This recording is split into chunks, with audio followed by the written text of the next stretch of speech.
Education सतगुरु के daily जी के quiz programme में एक बार फिर आप सभी का बहुत बहुत स्वागत है।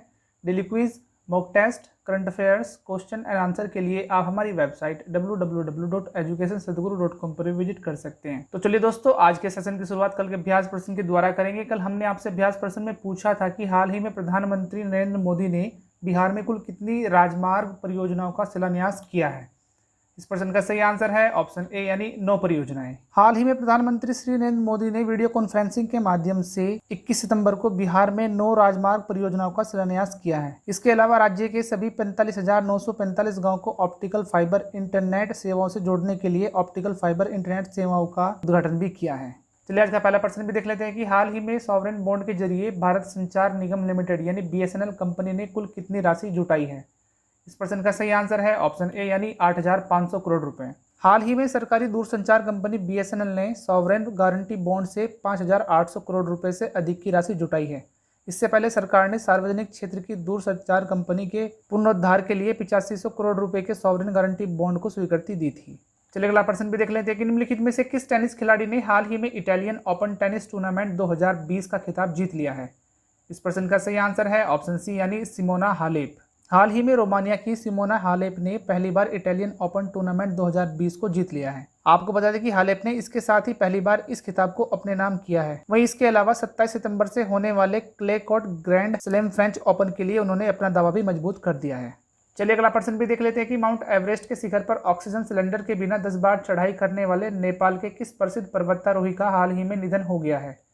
इस प्रश्न का सही आंसर है ऑप्शन सी यानी अंगरीता शेरपा। दुनिया की सबसे ऊंची पर्वत माउंट एवरेस्ट के शिखर पर ऑक्सीजन सिलेंडर के बिना 10 बार चढ़ाई करने वाले नेपाल के प्रसिद्ध पर्वतारोही अंगरीता शेरपा का हाल ही में निधन हो गया है। आपको बता दें कि उन्हें स्नो लेपर्ड के नाम से जाना जाता था। नेपाल पर्वतारोहण संघ के सचिव टीकाराम गुरुंग ने कहा है कि अंगरीता शेरपा एक महान पर्वतारोही थे जिन्होंने 1983 से लेकर 1996 के बीच 10 बार बिना ऑक्सीजन सिलेंडर के माउंट एवरेस्ट को फतेह किया था। चलिए अगला प्रश्न भी देख लेते हैं कि निम्नलिखित में से किस तिथि को विश्व अल्जाइमर दिवस मनाया जाता है। इस प्रश्न का सही आंसर है ऑप्शन ए यानी 21 सितंबर को। प्रत्येक वर्ष 21 सितंबर को विश्व अल्जाइमर दिवस मनाया जाता है। यह दिवस अल्जाइमर रोग और डिमेंशिया के बारे में जागरूकता प्रसारित करने के लिए मनाया जाता है और इस दिन का मुख्य उद्देश्य विश्व भर के लोगों को डिमेंशिया के लक्षणों का पता लगाने के लिए प्रोत्साहित करना ही नहीं, अपितु इसका उद्देश्य डिमेंशिया से पीड़ित रोगियों अथवा इस बीमारी के कारण मृत्यु को प्राप्त करने वाले रोगियों को भी नहीं भूलना है। चलिए इसके साथ अगला प्रश्न देख लेते हैं कि हाल ही में हैदराबाद फुटबॉल क्लब ने स्पेन के फॉरवर्ड फ्रांसिस्को सेंडजा से आगामी इंडियन सुपर लीग यानी ISL सत्र के लिए कितने समय के लिए करार किया है। इस प्रश्न का सही आंसर है ऑप्शन ए यानी 1 वर्ष। हाल ही में हैदराबाद फुटबॉल क्लब ने स्पेन के फॉरवर्ड फ्रांसिस्को सेंडजा से इंडियन सुपर लीग के लिए आगामी सत्र के लिए 1 साल का करार करने की घोषणा की है। नवंबर से शुरू हो रहे इस फुटबॉल टूर्नामेंट के लिए हैदराबाद से जुड़ने से पहले सेंडजा स्पेन में दूसरे डिवीजन में खेलने वाली टीम एल्कोरकोन का हिस्सा रहे थे। चलिए अगला प्रश्न देख लेते हैं कि हाल ही में संयुक्त अरब अमीरात यानी UAE ने निम्नलिखित में से किस देश को 93,895 कार्बाइन राइफल की आपूर्ति करने की घोषणा की है। इस प्रश्न का सही आंसर है ऑप्शन बी यानी भारत। हाल ही में संयुक्त अरब अमीरात की कंपनी कराकल ने घोषणा की है कि वह भारतीय सेना को 93,895 कार्बाइन की आपूर्ति करेगी। आपको बता दें कि मेक इन इंडिया मुहिम के तहत यह समझौता 2018 से लंबित था। कंपनी ने भारत में जमीन, स्थान और स्थानीय सहयोगियों की भी पहचान कर ली है और भारत में राइफल बनाने के लिए अपनी प्रतिबद्धता दोहराई है। चलिए अगला प्रश्न भी देख लेते हैं कि निम्नलिखित में से किस महापुरुष की जयंती पर प्रधानमंत्री वैभव शिखर सम्मेलन का उद्घाटन करेंगे।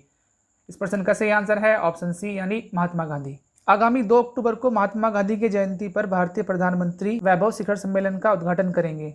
यह प्रवासी भारतीय एवं देश के वैज्ञानिक व शिक्षाविदों का एक वैश्विक शिखर सम्मेलन होगा। आपको बता दें कि इस शिखर सम्मेलन के आयोजन में विज्ञान एवं प्रौद्योगिकी विभाग, रक्षा अनुसंधान एवं विकास संगठन यानी DRDO भी शामिल है। चलिए अगला प्रश्न भी देख लेते हैं कि निम्नलिखित में से किस तिथि को अंतर्राष्ट्रीय शांति दिवस मनाया जाता है।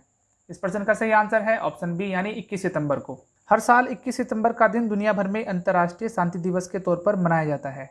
इस दिवस को मनाने का मुख्य उद्देश्य यह है कि अंतर्राष्ट्रीय स्तर पर सभी देशों और नागरिकों के बीच शांति व्यवस्था कायम रहे और अंतर्राष्ट्रीय संघर्ष एवं झगड़ों से निपटारा हो सके। चलिए अगला प्रश्न भी देख लेते हैं कि निम्नलिखित में से किस देश में अभी हाल ही में राष्ट्रीय हिस्पैनिक विरासत माह की शुरुआत हुई है। इस प्रश्न का सही आंसर है ऑप्शन बी यानी अमेरिका। हाल ही में संयुक्त राज्य अमेरिका में राष्ट्रीय हिस्पैनिक विरासत माह की शुरुआत की गई है। यह वार्षिक कार्यक्रम प्रत्येक वर्ष 15 सितंबर से 15 अक्टूबर तक मनाया जाता है। चलिए आज के सेशन का अपना आखिरी प्रश्न देख लेते हैं कि निम्नलिखित में से किस देश के पूर्व प्रधानमंत्री जॉन टर्नर का 91 वर्ष की उम्र में निधन हो गया है। इस प्रश्न का सही आंसर है ऑप्शन बी यानी कनाडा। हाल ही में कनाडा के पूर्व प्रधानमंत्री जॉन टर्नर का टोरंटो में निधन हो गया है। उन्होंने साल 1984 में देश के 17वें प्रधानमंत्री के रूप में शपथ ली थी। इसके अलावा टर्नर का जन्म 1929 को इंग्लैंड में हुआ था और उन्होंने 1962 में कनाडा की राजनीति में प्रवेश किया और लिबरल पार्टी के लिए मॉन्ट्रियल सीट से जीत हासिल की थी।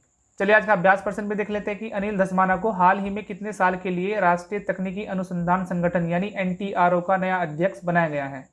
ऑप्शन ए 1 वर्ष, बी 2 वर्ष, सी 3 वर्ष या फिर डी 4 वर्ष। इस अभ्यास प्रश्न का आंसर आप हमारे कमेंट सेक्शन में जरूर दीजिएगा और यदि आज की वीडियो आपको पसंद आई है तो वीडियो को प्लीज़ लाइक करें, कमेंट करें और दूसरों के साथ शेयर भी करें। और यदि आप अभी हमारे चैनल पर नए हैं तो चैनल को प्लीज़ सब्सक्राइब करें और बेल आइकन को जरूर प्रेस करें ताकि आने वाली नई वीडियो की नोटिफिकेशन सबसे पहले आप ही के पास हो। तब तक के लिए आप हमारे चैनल पर लगातार बने रहिए।